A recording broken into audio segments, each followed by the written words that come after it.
Increment arrear और bonus आ गया। अरे कपिल, तुमने चेक किया क्या? इंक्रीमेंट और बोनस आ गया।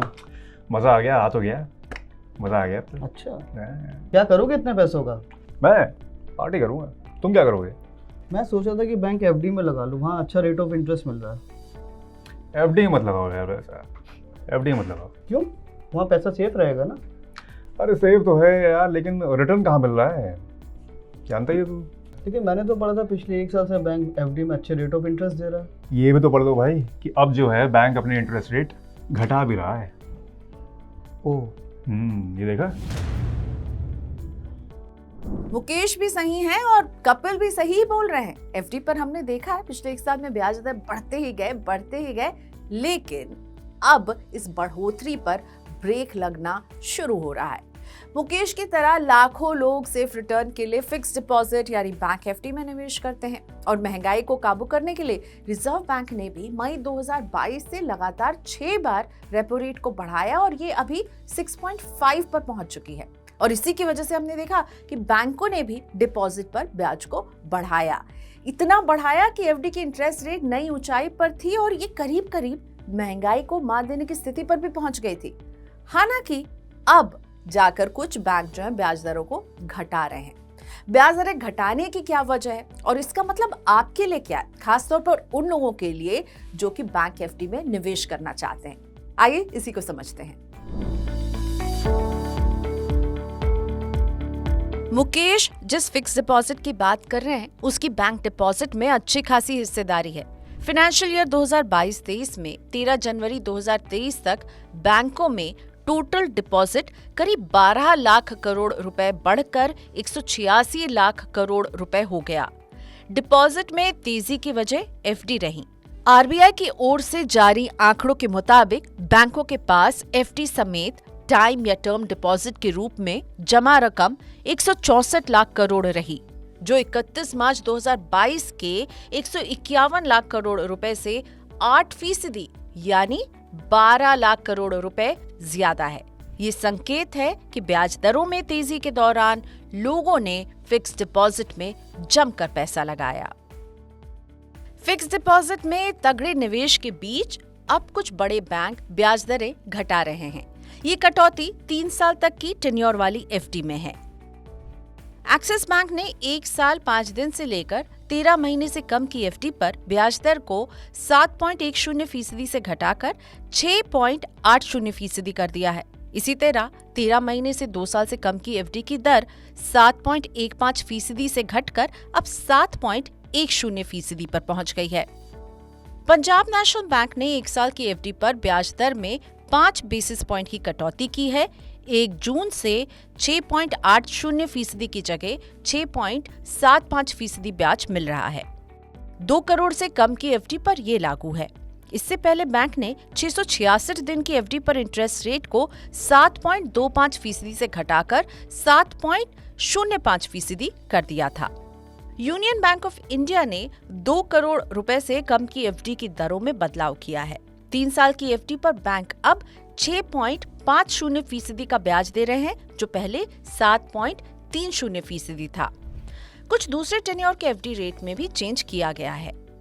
आईसीआईसीआई बैंक ने 15 महीने से 3 साल की अलग अलग टेन्योर वाली फिक्स डिपॉजिट पर ब्याज दरें कम की हैं। नई दरें 6.75 से 7% के बीच में है, जो पहले 7 से 7.15% पर थी। ये बदलाव 2 से 5 करोड़ रुपए के बीच की एफडी के लिए है।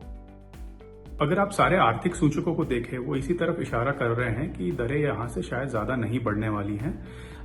आरबीआई के डेटा के अनुसार जो बैंक्स में फिक्स डिपॉजिट्स हैं, उनकी जो औसत दर है वो 12 महीनों में पहली बार अप्रैल के महीने में कम हुई है। तो आप रेपो रेट ले लें या फिक्स डिपॉजिट रेट ले लें या लोन की दरों को देखें या महंगाई की दर को ही देख लें, सभी नियंत्रण में आ रहे हैं, सभी स्थिर हो रहे हैं और आशा ये है कि दरें जल्द ही कम होने लगेंगी। अब बात आती है कि बैंक ब्याज दरें घटा क्यों रहे हैं। इसके पीछे 2 वजह है। पहला आरबीआई और दूसरा भी आरबीआई। नहीं समझे? दरअसल आरबीआई ने अप्रैल और जून 2023 की मॉनेटरी पॉलिसी कमेटी की मीटिंग में नीतिगत दर यानी रेपो रेट को 6.5% पर बरकरार रखा है, क्योंकि महंगाई इसके टॉलरेंस लेवल 6% से नीचे है। कयास लगाए जा रहे हैं कि आरबीआई आगे भी रेपो रेट नहीं बढ़ाएगा और जैसे जैसे महंगाई घटेगी रेपो रेट नीचे आएंगे। इसलिए बैंकों ने अभी से ही ब्याज दरें घटाना शुरू कर दिया है ताकि कस्टमर को डिपॉजिट पर ज्यादा ब्याज नहीं देना पड़े उन्हें। दूसरी वजह है आरबीआई का 2000 रुपए की करेंसी वापस लेना। 2000 रुपए के नोट सर्कुलेशन से वापस लेने के फैसले से बैंकों के पास शॉर्ट टर्म के लिए पर्याप्त पूंजी जमा हो जाएगी। आरबीआई के मुताबिक 31 मार्च 2023 तक 3,62,000 करोड़ रुपए मूल्य के 2000 रुपए के नोट सर्कुलेशन में थे। नोट वापसी के बाद बैंकों को उम्मीद है कि इनमें से 50 से 60% करेंसी बैंकों में जमा होगी, जिसके बाद कम से कम शॉर्ट टर्म के लिए बैंकों को पूंजी की दिक्कत नहीं होगी। बैंक की कमाई का मुख्य जरिया लोन से मिलने वाला ब्याज है। आम आदमी बैंक में जो पैसे डिपॉजिट करता है, बैंक उसे ही कर्ज पर चढ़ाकर ब्याज वसूलते हैं। इसी से डिपॉजिट पर ब्याज दिया जाता है। जब बैंकों के पास पर्याप्त पूंजी होगी तो उन्हें डिपॉजिटर को ज्यादा ब्याज ऑफर करके डिपॉजिट बढ़ाने की जरूरत नहीं है। ऐसे में बैंक जमा यानी डिपॉजिट पर ब्याज दरें घटा सकते हैं।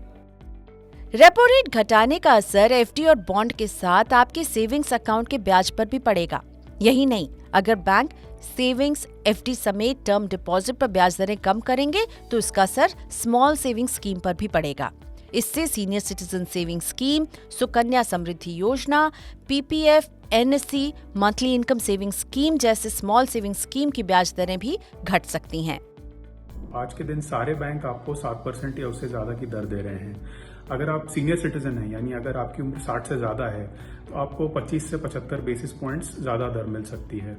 अगर आप सुपर सीनियर सिटीजन हैं, यानी अगर आपकी उम्र 80 से ज्यादा है, तो आपको कुछ सरकारी बैंक इससे भी ज्यादा दर दे सकते हैं। तो आपको इन दरों का फायदा उठाना चाहिए और अपनी एफडी बना लेनी चाहिए। अगर आपने ऑलरेडी कम दरों पर कभी पास्ट में एफडी बनाई हो तो आप उसे री इन्वेस्ट भी कर सकते हैं और आज के दरों का फायदा उठा सकते हैं। इसके अलावा मार्केट में छोटे बैंक्स भी हैं जो आपको 8, 8.5, 9% भी रिटर्न्स दे सकते हैं। आपको इतना समझना पड़ेगा कि अगर आप ज़्यादा रिटर्न्स चाहते हैं तो आपको ज़्यादा रिस्क लेने पड़ेंगे। इसके अलावा आज कंपनीज भी हैं जो मार्केट से पैसा उठाती हैं कंपनी डिपॉजिट्स के जरिए। वो companies triple A rated FDs देते हैं। ज्यादातर फिक्स डिपॉजिट के रेट पिछले 1 साल में बढ़े हैं। खासतौर पर छोटे ड्यूरेशन यानी कि 1 से 3 साल तक की एफडी की दरों में ज्यादा बदलाव हुआ है और इसकी तुलना में जो लंबे टेन्योर की एफडी हैं 5 साल या उससे ज्यादा की, उनके ब्याज दरों में उतनी बढ़ोतरी हमने नहीं देखी है। ऐसे में अगर मुकेश लंबी अवधि की एफडी लेते हैं तो उनके पास अभी फैसला लेने के लिए कुछ वक्त है।